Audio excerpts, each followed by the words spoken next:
Hello and welcome to another series on exposing Jehovah's Witnesses on my channel. Today I want to bring into focus another one of the redemption and turnaround stories that are featured on Jehovah's Witnesses' official website, jw.org. The person in focus is a mature age woman called Sharon Hall, and she tells us that she has been in the regular pioneering work, which is being a full-time minister of Jehovah's Witnesses in their door-to-door activity for 28 years. And that she has done this since 1978. She did this after leaving school. So she's been devoted to her faith and, of course, to the Watchtower Bible and Tract Society. Now, what's interesting about this turnaround story and this redemption story is it's called, and it's entitled, Sacrifice Brings Rich Rewards. Now, I want to warn you, this story is really nothing at all about Sharon Hall. As I said, the theme for this video I've entitled Jehovah's Witnesses Women Are a Powerful Army, and they certainly are. Jehovah's Witness women are the most numerous in terms of the population of Jehovah's Witnesses. They well and truly outnumber the male population in the faith. They are the ones who do the overwhelming work in terms of their public ministry. They're the ones that make sure that the family is set for religious activity. They are the ones that get the children ready.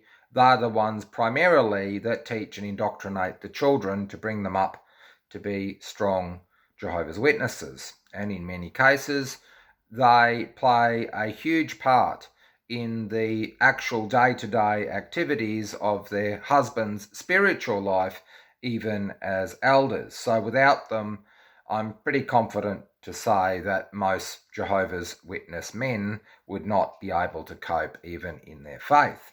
So they are absolutely pivotal in the Jehovah's Witness movement, even that they have little or no power or responsibility in terms of any of its decision-making processes.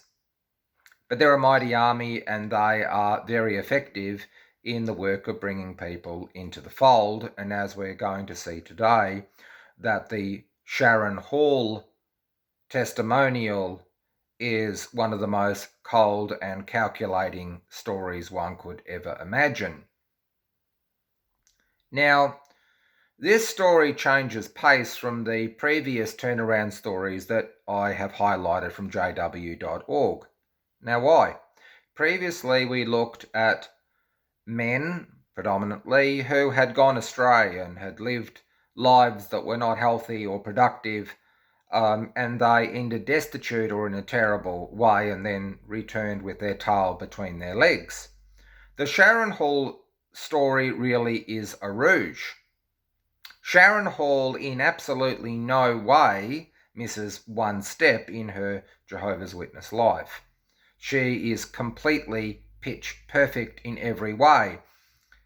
She really is the message bearer for compliance, and her and another witness woman will ply their trade, which is to break down the individual and to make them comply to the very wishes of Watchtower in the most of fanatical ways will become manifest as we go through this story. So let's begin. Sharon Hall is pioneering for 17 years at this stage, from 1978, and then for some reasons which she doesn't tell us about, she unfortunately needs to stop her pioneering. But at a convention, she sees sign language for maybe the first time, and she feels in this time that she is not so active in her ministry that she will learn sign language. She does that, and then when she is able to go back to her pioneering, she is able to use these skills in reaching a new community of people that may be brought into the Jehovah's Witness fold. And this is where fatefully she meets a woman called Cecilia. And boy, is Cecilia in for a shock. Now, we are told that Cecilia is suffering from a genetic illness or disorder called Usher's syndrome. An investigation of what Usher's syndrome is basically it's a genetic syndrome in which the person unfortunately is either deaf and blind, that is in combination, and in many cases it is completely degenerative. So that means that someone suffering from Usher's syndrome may actually end up being profoundly deaf and blind at the same time. Now that is just horrific to imagine living in that world. Well, our friend Sharon has some special treatment for this woman. She meets her in the door-to-door ministry and she says that she's very shy. Now, you would be very shy, and certainly things would be very difficult if not only you were deaf or legally deaf and legally blind, life would be very difficult. But anyway, she meets her and she starts to speak to her about the Jehovah's Witness message. I would imagine that the paradise story of being in a paradise earth and living in those conditions and being restored to perfect health, I nearly 1 billion% sure that would have featured very heavily. So anyway, she starts progressing. This is Cecilia, and she starts progressing very well and attending the meetings. Now, this is where the Sharon Hall story takes on one of the most sinister stories I have ever heard in my life. So please buckle up. Sharon tells us, and she says, I quickly realized that, this is Cecilia, that Cecilia needed to make an effort if she was going to make progress. Now, what did she quickly need to realize? Well, Sharon only lives 5 kilometers from the Kingdom Hall. 5 minutes, 5 minutes from the Kingdom Hall. Now, I go for a walk every day of an hour, so 5-minute walk is 5 minutes from the Kingdom Hall is really not much at all. Okay, but poor old Cecilia, we are told that she lives half an hour's drive.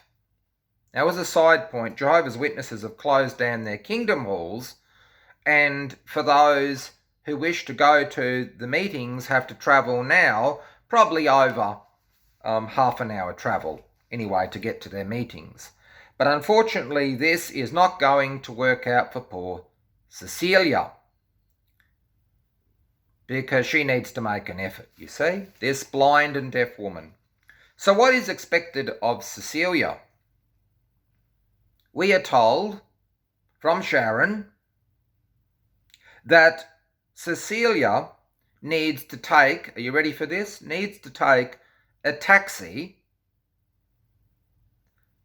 to get a train, then to go to another train to get to the Kingdom Hall. And Sharon tells us that this blind and deaf woman who is painfully shy needs to travel, this is her words, between 1.5 hours and 2 hours each way to the meetings. Okay, too much for Sharon to travel the half an hour to go and pick her up. She started, but no, poor Cecilia needed to be put through her paces. Then, just to add extra burden to poor Cecilia, Sharon tells us that that she lived, this is her quote, this is Cecilia, lived in a notoriously unsafe area with gang violence.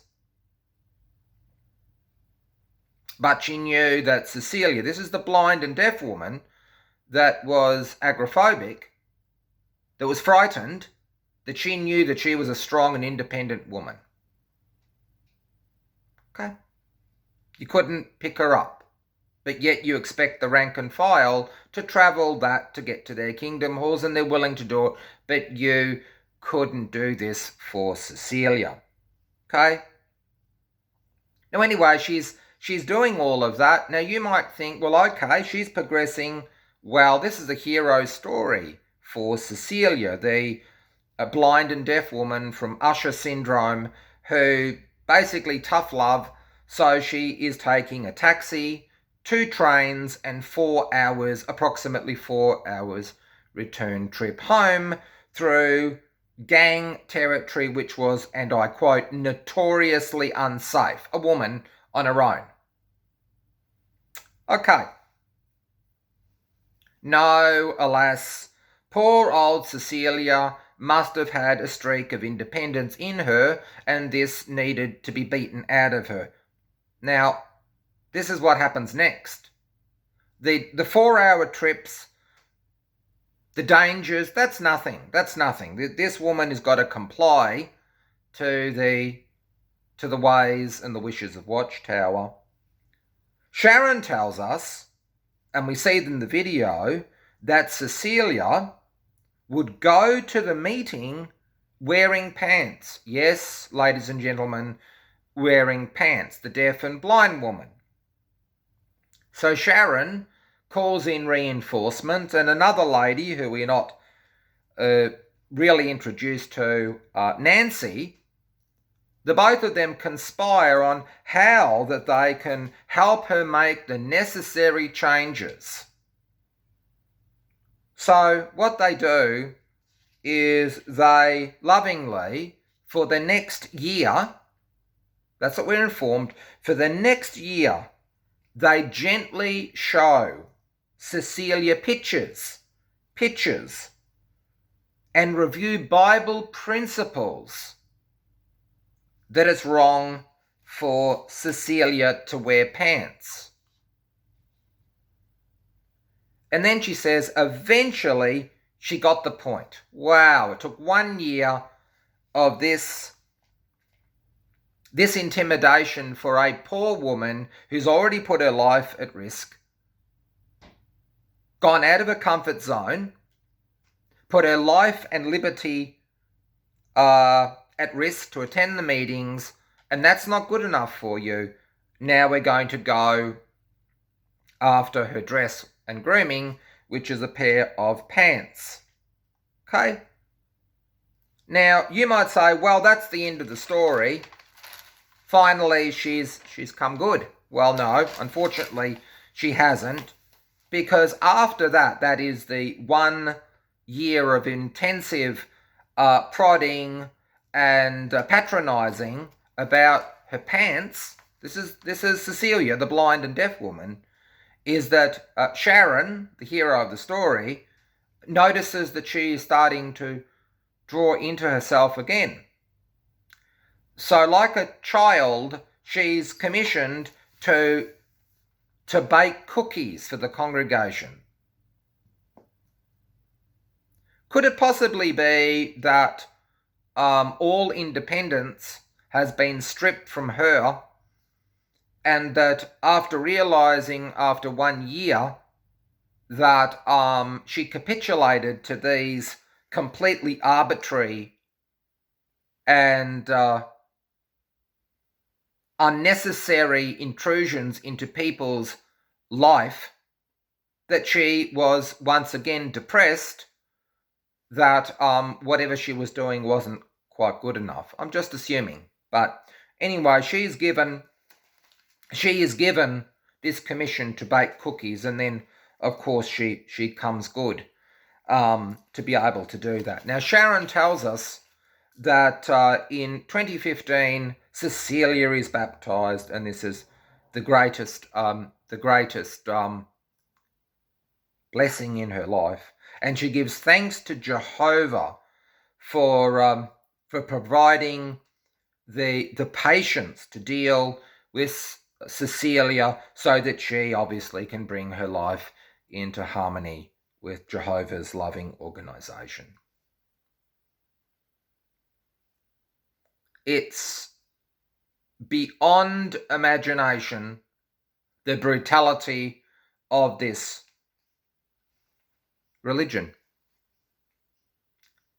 Like any army, they're willing to fight to the death and to defend their country or their territory against anybody that threatens them. And unfortunately, women in the Jehovah's Witness context have been weaponized. Sharon Hall is a mature age, very well put together, extremely polite woman, but she really is somebody that while she speaks very softly, she has a huge roar. I can't imagine what that felt for Cecilia. Anybody that has had any dealing with those who are visually impaired is one of the things that is very important, is that real love and consideration, and certainly not coercing people to take 4-hour trips in dangerous territory because you want to put them through their paces. This is a shocking story of the watchtower policy of breaking people down. No matter what illness or background or trauma you may have gone through, compliance is king. And it will not ever come second in any way, shape or form to any individual, no matter how difficult their circumstances are. Obedience to the governing body of Jehovah's Witnesses is first, second, and third. It can never, ever be challenged.